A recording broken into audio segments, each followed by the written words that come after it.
You're listening to the N2K Space Network. Happy holidays from all of us here at N2K Networks. We're taking some time off to spend with our families, and we'll be sharing some of our radio programs and repeat episodes during this time for you to enjoy. We will resume our daily briefing on January 2nd. Happy New Year! Identity architects and engineers, simplify your identity management with Strata. Securely integrate non-standard apps with any IDP, apply modern MFA, and ensure seamless failover during outages. Strata helps you avoid app refactoring and reduces legacy tech debt, making your identity systems more robust and efficient. Strata does it better and at a better price. Experience stress-free identity management and join industry leaders in transforming their identity architecture with Strata. Visit strata.io/cyberwire, share your identity challenge, and get a free set of AirPods Pro.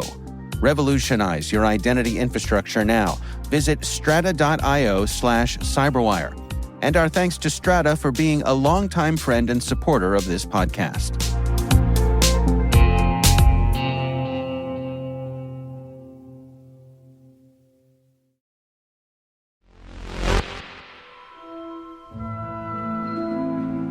Hi, I'm Maria Varmazes, host of the T- Space Daily podcast, and you're listening to T- Overview. In this program, we'll feature some of the conversations from our daily podcast with the people who are forging the path in the new space era, from industry leaders, technology experts, and pioneers, to educators, policymakers, researchers, and more. And our guest today is Amanda Lee Falkenberg, and she is the composer of the MOONS Symphony. And the symphony presents an unparalleled fusion of visuals and music, and it celebrates the convergence of music and science to vividly portray past, present, and future lunar explorations.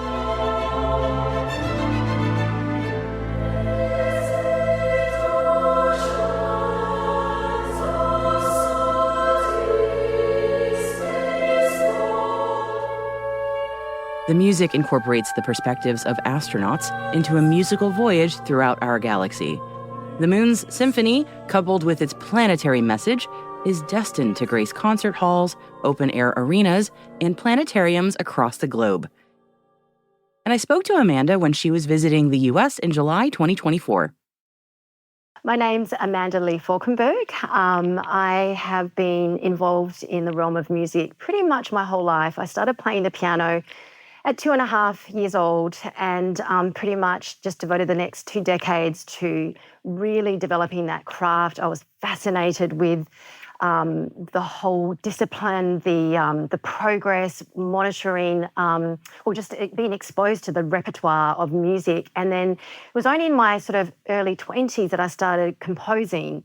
And that's when the passion really kind of took off for me in a whole... I mean, I thought I was satisfied playing piano concertos, and that's a thrilling experience. But then to actually be creating your own content was just completely riveting to me. So I then sort of fell into the natural progression was film composing. The visual landscape really inspired me. I started off in ballet studios, actually, and that was where my first few piano compositions were composed. Then I just spent the next 10 years doing film and television, and also writing piano concertos. And that's actually how, and probably why we are talking today about my latest project, which is the MOONS Symphony, and a very, very big passion project that's been in development for the last 7 years.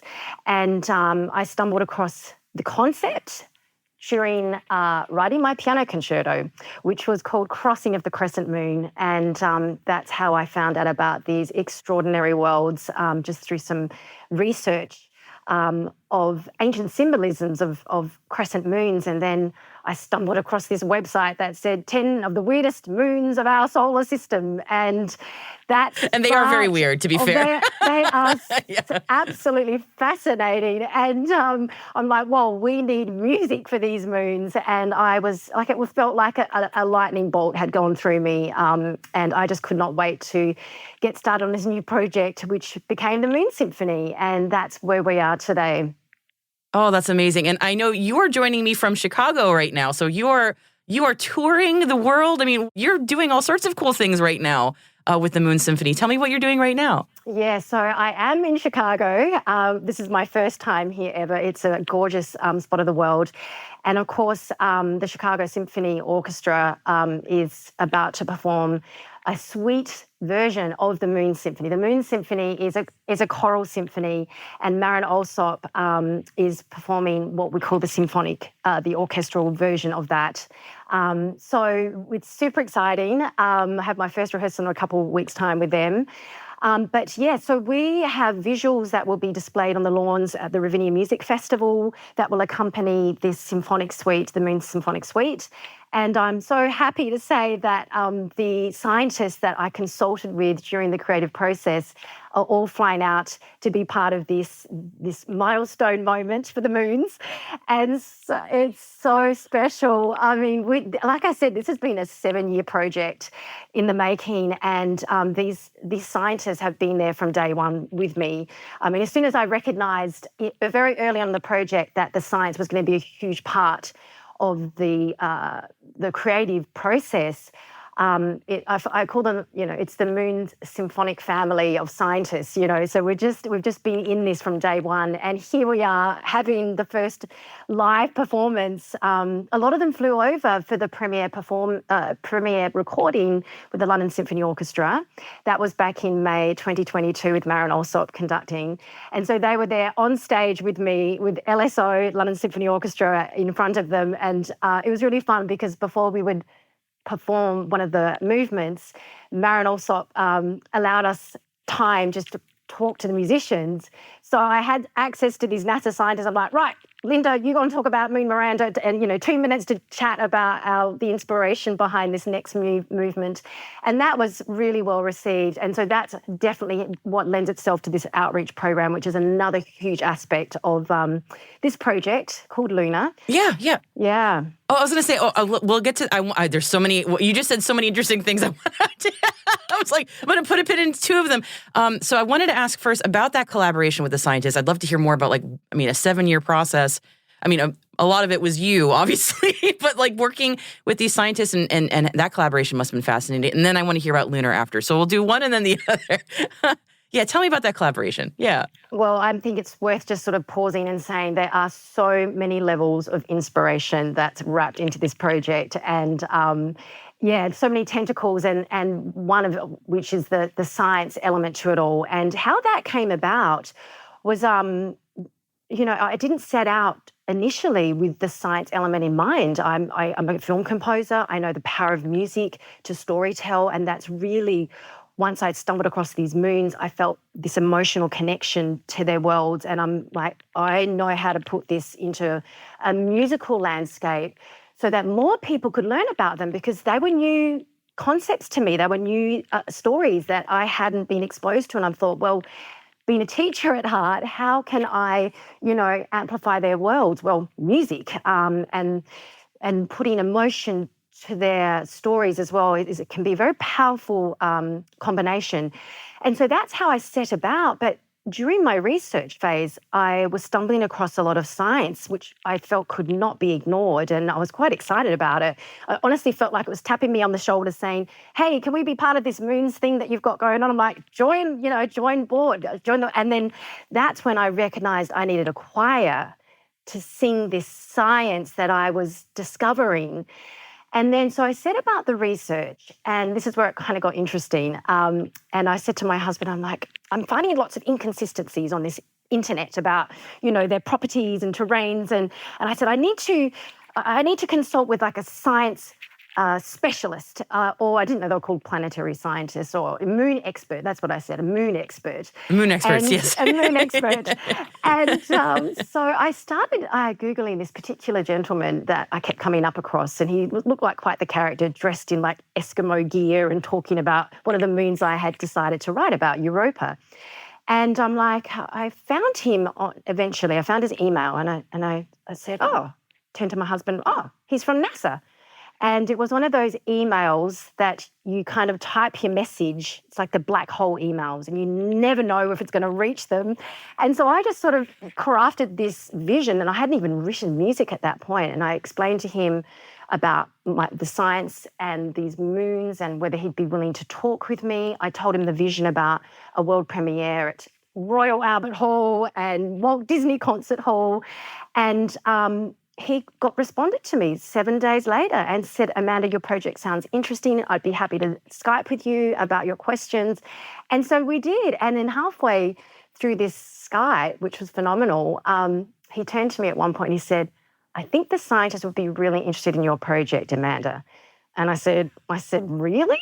He said, oh, yes. It's so different from what I'm sure the emails they normally get. I'm sure that was a delight. He probably was like, is this real? I bet he was delighted. Yeah. He has gone on record to say that when I went, I was invited to Caltech and NASA in 2018 to deliver the project to this room of scientists, which was just so dreamy. And before he introduced me to the scientists, he said something along the lines of, you can imagine being a planetary scientist, a leader of a multi-billion-dollar space mission. I get a lot of emails in my inbox, but this particular one was quite interesting to me. So yes, you are right with that. I could totally see that. Just like, wow. But what a wonderful path that set you all on. So I'm so glad he responded and became one of your collaborators on this incredible. I mean, project feels like a not the right word for this. The symphony, the work that you have done, the oeuvre. if I'm using that word correctly, it's such a beautiful thing. And when you were crafting all of this, how do you pull in the science while also building a worlds of emotion and how do you do all that? That is a lot to work together. Gosh, your questions are absolutely fantastic. And I think that's where I drew upon my wealth of experience, my experience as a film composer, because for me, it's a very strategic process, which is you get given a script, you have the story, and I will never go into my music story until I call it my incubation period, where I've basically absorbed all the characters and I've understood the plot and the emotional landscape. And that's exactly how I proceeded with this project. And so it was like a 3-point process. I would spend 2 to 3 months researching the science of these worlds. Then once I felt I'd penetrated and marinated as much information as I could, it would be a big announcement in the household to husband and cats. Right, I'm going into my studio to compose this stuff. And it's Europa's turn. Yes, exactly. Yeah. It absolutely was like that. And so I put that 2 to 3 months of research to the side. I'm very old-fashioned, very traditional. I'd, listen to things, I'd read things, I'd write them down with pencil and paper. And I've got books and books of all of this and highlight stuff and pencils. But I literally just put that to the side because I'm like, I know that's just in my system now. It's time to focus on my craft, which is the music. And so then that would be that was probably the hardest part, like just really tapping into the emotional integrity of these worlds and really making sure they had their own different personality and all that kind of stuff. That it's just always tricky. I mean, there was a time there with Moon Titan, where I had spent 7 days, 8 hours a day working on what I felt was a direction for Titan. And then by the 7th day, I turned to my husband and I said, no, it doesn't resonate with me. I'm scrapping everything. I'm starting from scratch. Because if I'm not resonating with it, how on earth can I expect others? So, of course, yeah. That is the core of art right there, really, truly, yes. Thank you, yes. I mean, I really, I'm very passionate about that. And I mean, and because actually, at the end of the day, if you're not happy with it, why do you even bother, investing that time and energy? I mean, you can't control how other people are going to resonate. Like that is out of your world, but you can try and govern as much as possible your emotional response to what you are crafting. And that's what I've always been really passionate about as an artist, as I'm sure you are as well. And so that's what happened. And then after I'd finished composing the music, and it really had to feel, I love John Williams' word, he says inevitable, with all these themes and melodic identifications that he crafts.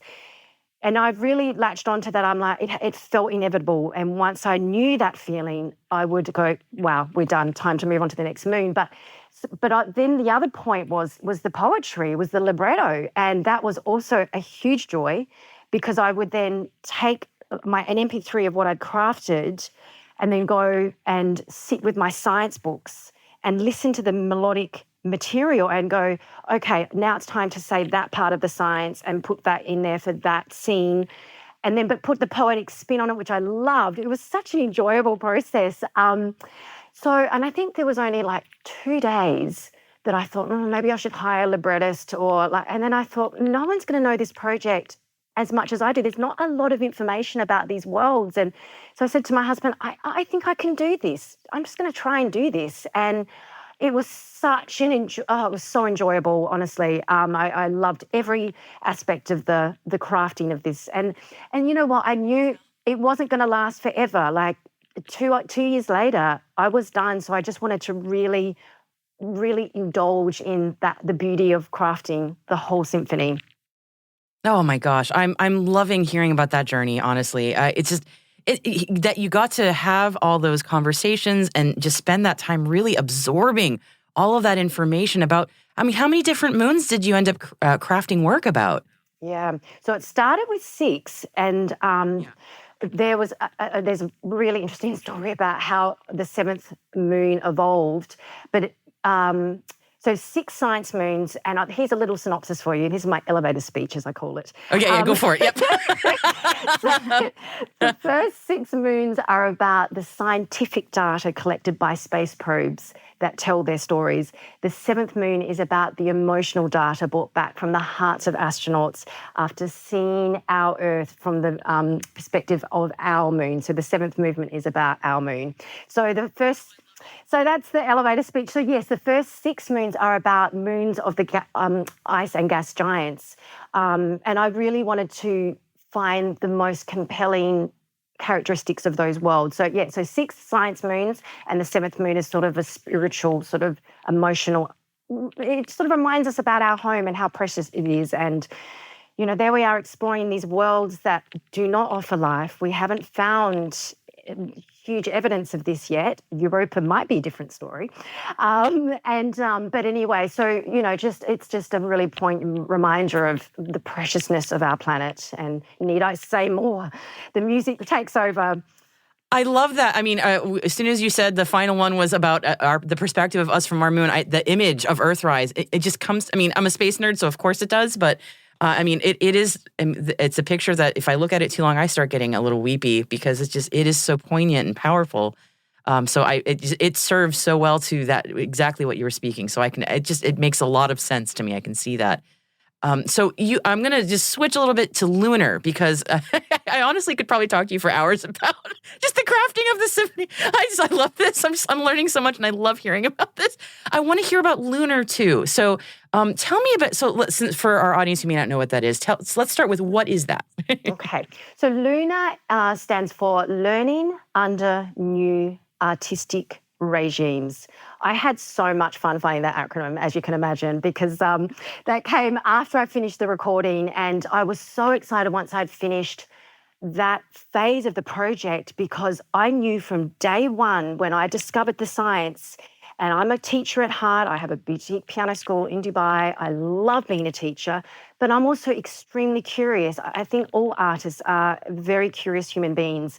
And so I was just craving the science and wanting to learn as much as I possibly could, because I also knew, I thought, gosh, here's my chance to use a new theatrical platform, a new lens to educate through the emotional power of music, these incredible worlds and the science attached to them.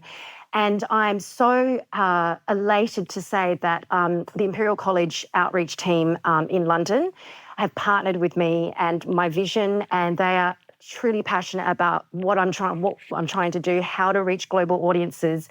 And they've said many times to me about, especially for trying to get females into these scientific disciplines, if you come at it from an emotional doorway for them to, experience the music and then understand that, if you want to know more, there's this lunar program that's a direct bridge back into the science. I mean, the thing that my husband's always saying, the thing about your symphony, Amanda, it is a standalone piece. You can just enjoy it musically, full stop.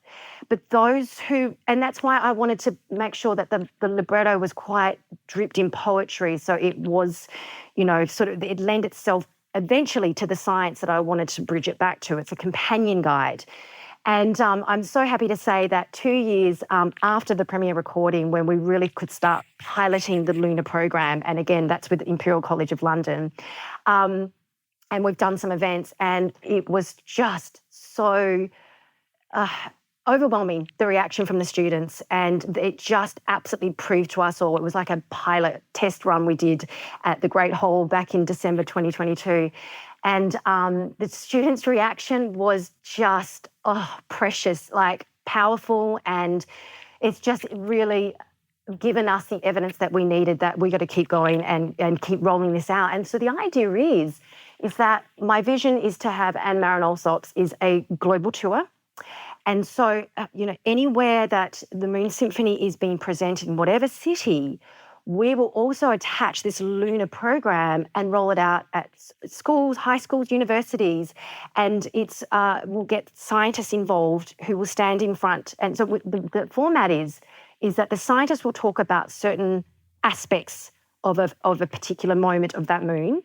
And then I'll come in and talk about how the science shaped the music, and I'll show them direct examples from the musical score.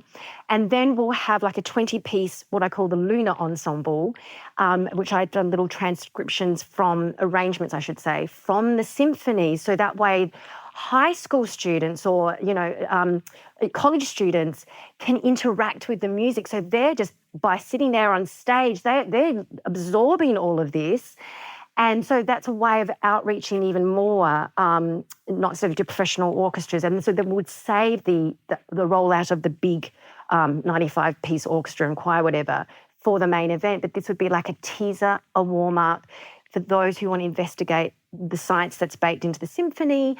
And so that's what we're developing right now. And it's looking really exciting with some other events happening next year in London and Poland. And of course, Marin Alsop is hugely supportive of what I'm trying to do. And yeah, so that's Luna. That's so cool. There are a lot of efforts to try and get younger people to engage with sciences through music and the arts. And this is such a fascinating approach to that. I just, so many different hands-on ways, as you just mentioned, like having that sort of, that smaller scale, but also explaining not just the science, but also the music and the actual craft of, on your end, of what you did and how you took the science and made that into something. I think it's fascinating to show both sides of that. Because often it's just, I know I have sat through, and I'm sure many people have sat through, like a presentation over music, and that's not quite, it's nice, but you're going way, way beyond that. And I think that's just so fascinating. And it also engages also the musically minded, which is so important. And I think I'm so grateful that I can lean on the outreach department at Imperial College. And I'm so thankful for Andrew Tibbert, the director of that, because they've obviously got all this insight and they know the gaps that are going on with the educational systems right now, and how there's so many underrepresented students out there that don't have access to this sort of thing. So we're really on a mission to make it accessible for everyone. Music is a universal language, so is space, so is our universe. And that's why I think joining up with Imperial, who really support those themes, is just, a Shazammed moment. And they've given some amazing opportunities for me so far to deliver the program. We just came from an event hosted by President Brady of Imperial College just in June, and it was so beautifully received. This was for a different audience, and they're seeing the benefits and the potential power of music and science. The other thing I love about this is obviously STEAM. The A, arts. Yes, with an A. But, yes. Well, I can add 3 more to that, which is astronomy, astronauts, and adventure. I mean, and arts. So, of course, that's really what we want to do, really inspire the daylights out of students and give them their own curiosity and imaginations to soar with these moons and often the scientists, so for instance, Zibby Turtle, who's the third woman in history that's leading a planetary mission to the outer solar system with Dragonfly. She's actually flying over to Chicago, and she'll be on stage with me just before the music's performed. Oh, that's exciting. I love the Dragonfly mission, so I'm so excited to hear that. That's such a cool mission. Absolutely phenomenal. And I was in a conference with her in Paris last year, Titan Through Time. And she knows about My Luna, and she said the great thing about what you're doing and the audiences that you're targeting, the students that you're targeting, she said the fact that you're letting them know about these missions so they can start choosing their subjects that align with, hopefully, by the time these rotorcrafts reach, Titan, 7 years, she said they're going to be ready to then bring back the science, and they need postdocs. She said they would be that age that we're like, we need these postdoc students to come and join our mission. So I really enjoyed hearing that, because again, that's not a world that I know about. But so having these scientists and the support of Imperial College, it's such a dynamic team to really hope for the best of inspiration and education to as many people as we can reach out there.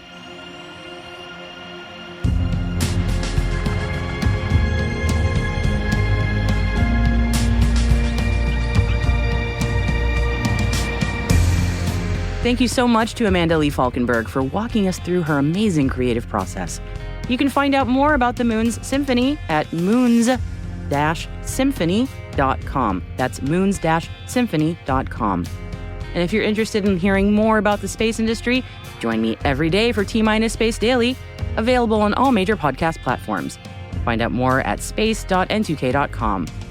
And we'd always love to know what you think of this show. You can email us at space@n2k.com. Your feedback ensures that we deliver the information that keeps you a step ahead in this rapidly changing space industry. This episode was produced by Alice Caruth. Our associate producer is Liz Stokes. We are mixed by Elliot Peltzman and Trey Hester, with original music by Elliot Peltzman. Our executive producer is Jennifer Iben. Our executive editor is Brandon Karp. Simone Petrella is our president. Peter Kilpie is our publisher. And I'm your host, Maria Varmazes. Thanks so much for listening. We will see you next time.